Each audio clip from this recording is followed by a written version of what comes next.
History of English Literature, Part B, Short Questions with Answers. Elizabethan age 1558 to 1603. Question 14. Write a short note on the mystery, miracle, and morality plays and interludes. Answer. The first stage in the development of English drama is concerned in scriptural performances inside the church premises by churchmen. To begin with, the church had the dramas under control. The priests were the actors, and the Latin was the language employed. This form of drama was known as the miracle or mystery play. The material for the mystery plays was drawn from the Bible, and these plays expanded the mysteries connected with religion.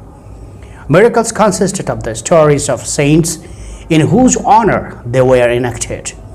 As the mystery or miracle plays increased in popularity, and on great occasions larger crowds came to witness the performances, it became necessary to remove the stage from the interior of the building to the porch. This religious drama in England reached its height in the 14th century. There were four great cycles of mystery plays. These are, number one, the mystery, the Chester cycle of 25 plays. Number two, the Coventry cycle of 42 plays. Number three, the Wakefield cycle of 31 plays. And number four, the New York cycle of 48 plays. Each of these begins with the creation of the world and the fall of man. After dealing with such prophetic themes as the flood, the sacrifice of Isaac, and the exodus from Egypt, goes on to present the last scenes in the life of Christ, the crucifixion, the resurrection, and the ascension, and closes with the last judgment. Morality play. The next stage in the history of English drama is the morality play. This, like the miracle plays, is didactic in purpose, but its characters, instead of being taken from the Bible or from the legends of saints, were personified abstractions. All kinds of mental and moral qualities appeared on the stage as characters in this kind of play: patience, perseverance, free will, the five senses, the seven deadly sins, God and bad angels, etc. Among such personification, there was generally a place for the devil, who had held a prominent position in the miracle plays. The interlude. The interlude was a later product of the dramatic development of the morality play. The interlude was a short dramatic piece, a satiric, rather a short dramatic piece. A satiric, rather religious or ethical nature, and in tone and purpose far less serious than the morality play. This form developed early in the 16th century. In fact, all the miracle, mystery, morality, and interludes plays a useful role in the evolution of the drama in England. Question 15. What is the significance of the Ralph Dreister in the development of English drama? Answer. The birth of the regular comedy on English stage happened due to the classical influence from Rome. Ralph Dreister is considered to be the first English comedy. The play, produced about 1550, was written by Nicholas Udall, who was successively the headmaster of Eton and Westminster. The scholars of the Westminster were to enact a play from the Latin comic dramatist Plautus. Instead of making them perform the classical play, Udall wrote an English comedy of 5 acts for their performance. Ralph Dreister has a simple plot. The hero of the play, Ralph, is in love with Dame Christian Custance, a widow, who is betrothed to his friend Gawain Goodluck. Taking the advantage of the latter's absence, Ralph tries to court her. He is rather a braggart and fool, and the plot contains an amusing account of his courtship that reveals both his vanity and his stupidity. There is a comic rascal, Matthew Mary Greek, who is employed by Ralph to further his love suit.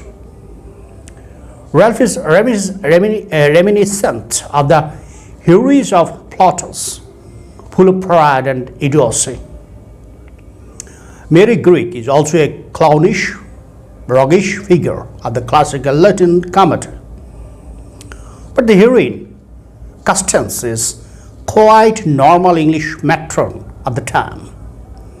The play has a simple and natural versification with a certain note of homely refinement.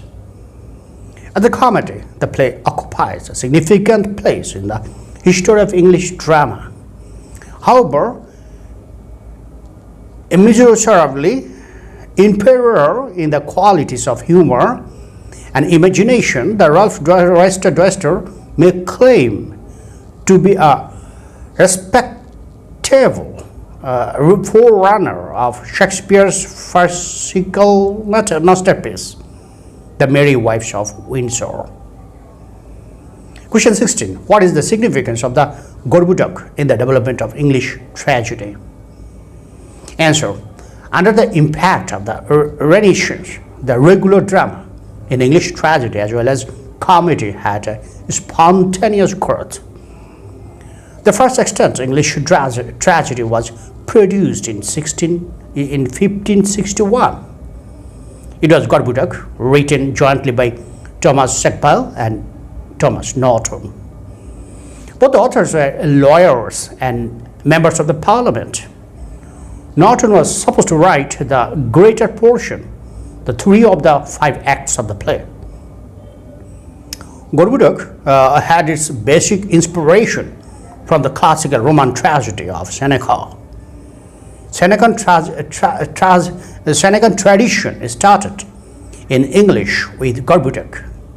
However, the plot of Gorboduc is based on the early national history of the British people. The theme of the play is quite serious: the division of the kingdom, the civil war, and the awful consequence of the split of authority in state. The form of Gorboduc is of the regular tragedy with the 5 acts.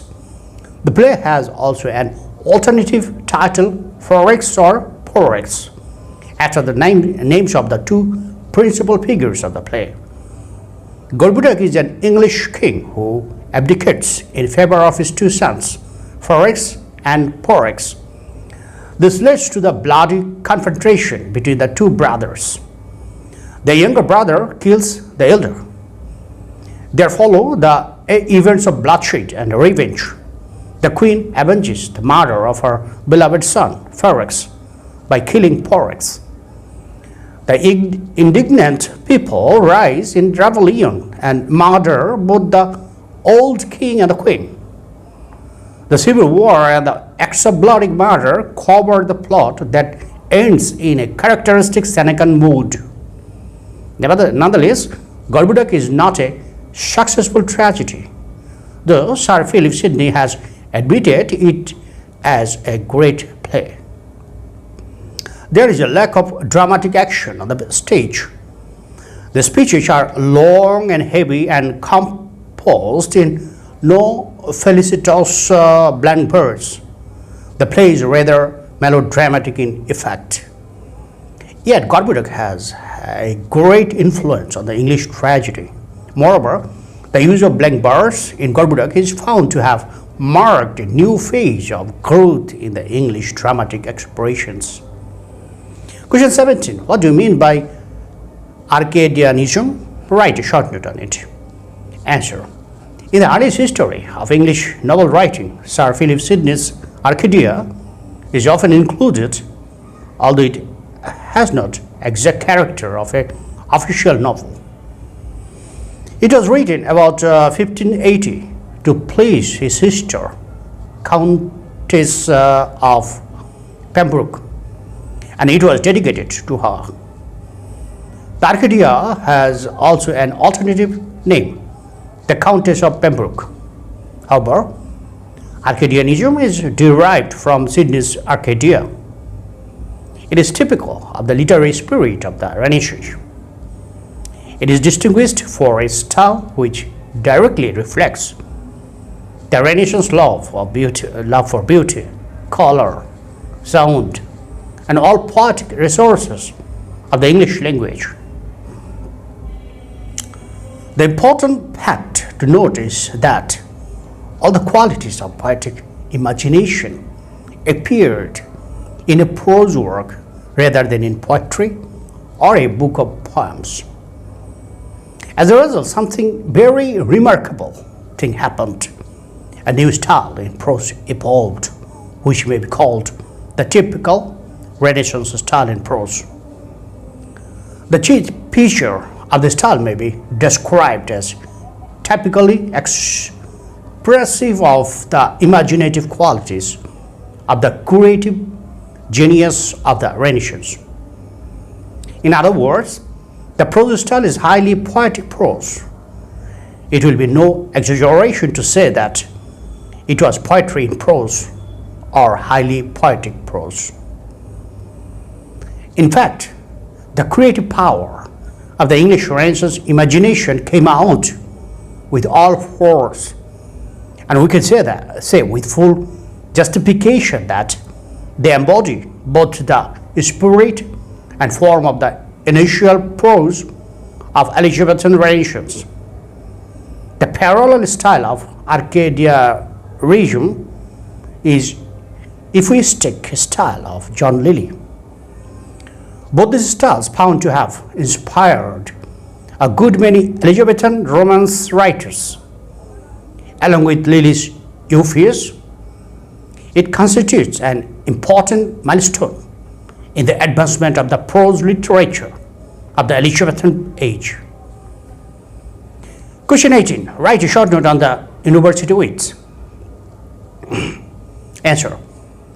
The term university wits is applied to a group of English men of letters who flourished in Elizabethan age under the influence of Renaissance. The group was more or less constituted of some young university scholars, highly cultivated literary men who look writing as their profession. It was for intents and purposes a little literary constellation of which Marlowe was the central sun. Around him revolves as accompanying stars Lyly, Green, Peel, Lodge, Nash, and Kidd. All the university wits had a keen interest in the classical literature of Greece and Rome. The influence of Renaissance was distinctly felt in their literary activities.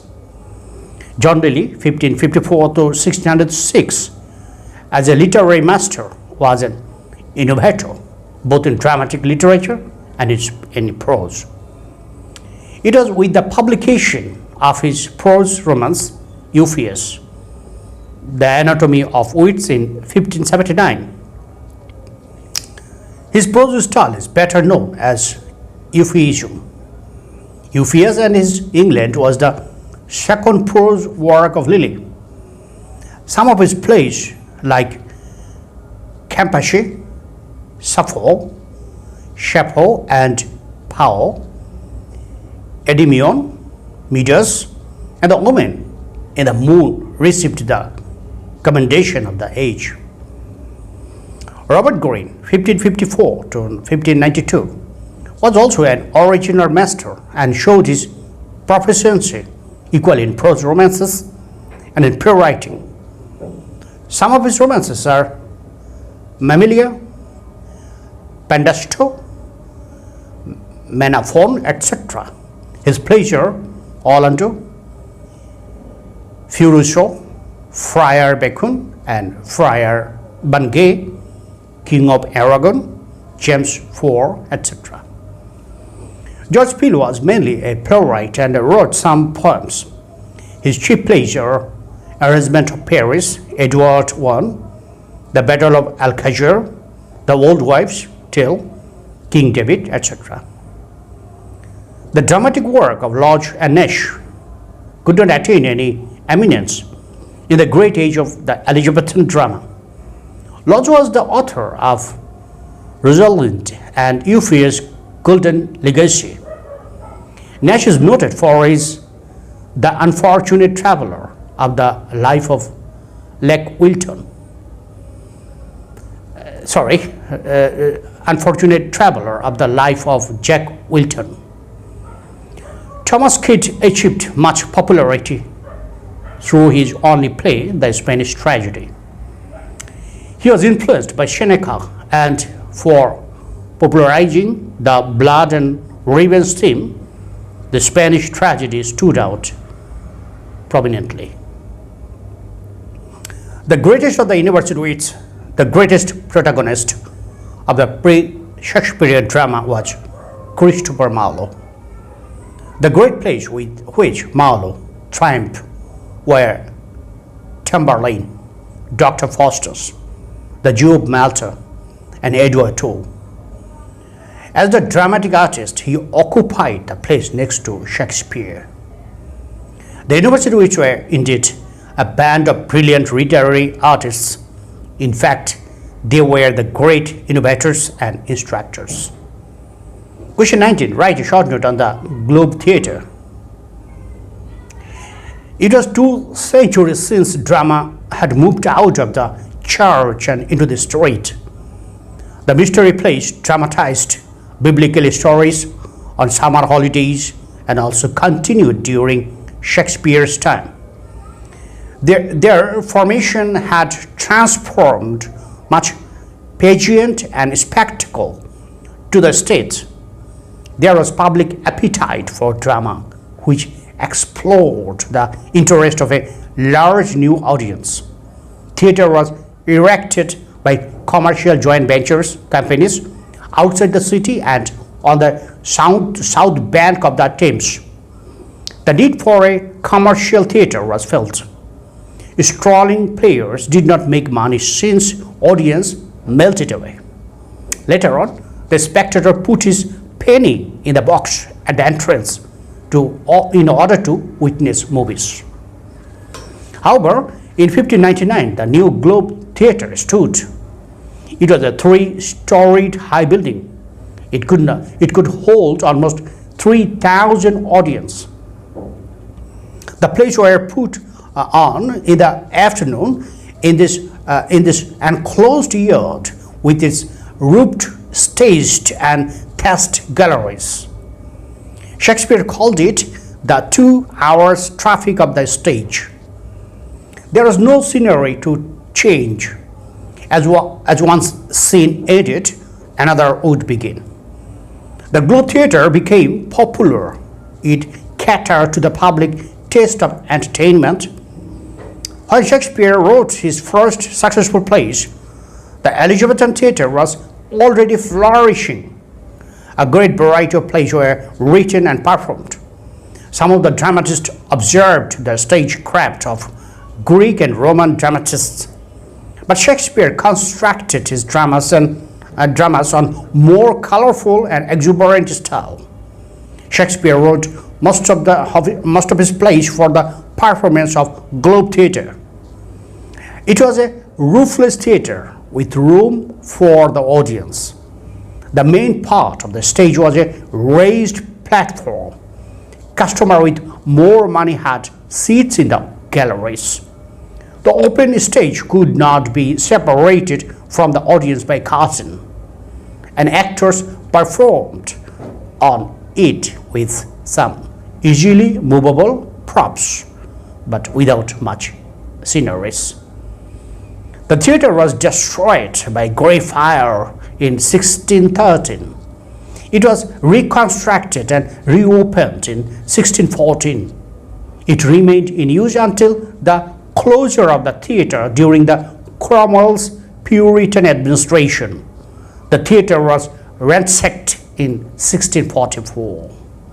The Globe Theatre had a great influence on the public to popularize Elizabethan drama. Question 20. Write a short note on the Gammer Gurton's Needle. Answer. In the evolution of English comic plays, Gammer Gurton's Needle, along with Ralph Rust-Duster, occupies a distinct position.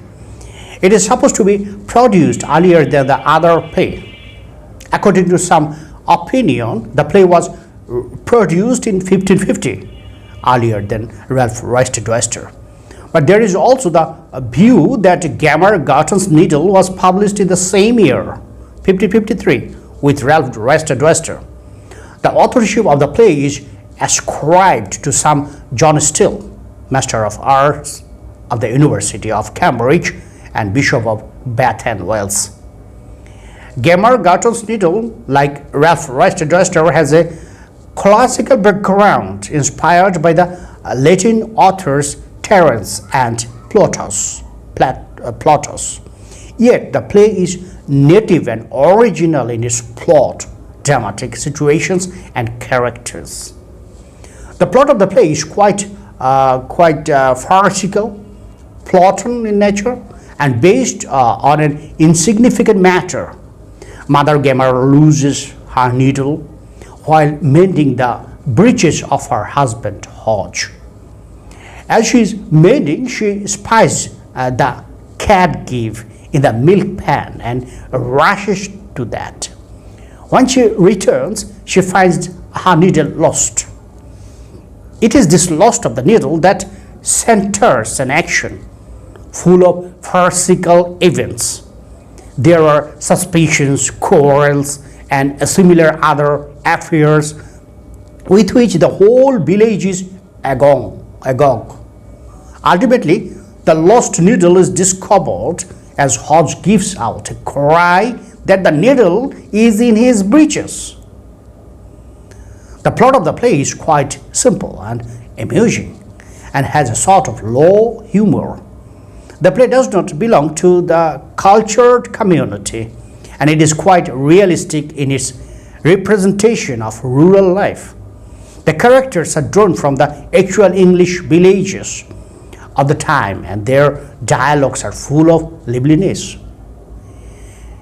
Gammer Gurton's Needle is an effective comedy. It is found to anticipate the realistic social comedies found so much developed in the Elizabethan age in the hand of Ben Jonson. It is a predecessor of the comedy of humor and shows the possibility of the purely English comic spirit. Question 21. Write a short note in the comedy of humor. Answer. To Ben Jonson, the great Elizabethan comic dramatist owes the origin of realistic comedy of humor. It is an inevitable reaction of the romantic excesses of the Elizabethan romantic comedy. Following the classical model of Terence and Plautus, the Johnsonian comedy of humor deals with the elements of humor to ridicule different types of man and woman. It has certain typical feature which differentiates it from other comedies. Firstly, it contains good deal of farcical elements manifested in different engaging episodes and entertaining comic scenes, as also in some funny, humorous men and women. Secondly, some well-drawn characters taken from real life make the comedy of humor specifically enjoyable. These characters are usually types and have some sort of eccentricities. But the most important feature of the comedy of humor lies in its intense social realism. Jonson has successfully infused social realism into the realm of comedy. Finally, the comedy of humor bears a satiric spirit that has a definite didactic purpose. Humor, follies, and vices are exposed quite wittily and amusingly with a moral impact. Ben Jonson wrote some memorable comedy of humors. These are Every Man in His Humor, Every Man Out of His Humor, The Fountain of Self-Love, Cynthia's Revels, Poetaster, Volpone or the Fox, Epiquane or the Silent Omen, The Alchemist, Bartholomew, Farrier, etc. The influence of Johnsonian comedies of humor on subsequent English comedies is distinctly discernible. The comedy of manners of the Rastorians, the anti-sentimental comedy of the 18th century, and the purpose of comedy of the modern times are found more or less inspired by Jonson's comedy of humor. Here, Jonson's contribution is great, and he may be safely placed just after Shakespeare in the realm of the Elizabethan drama. Thank you for watching. My next video will be on the questions with answers on the Jacobean age, 1603, 1660 to 1625.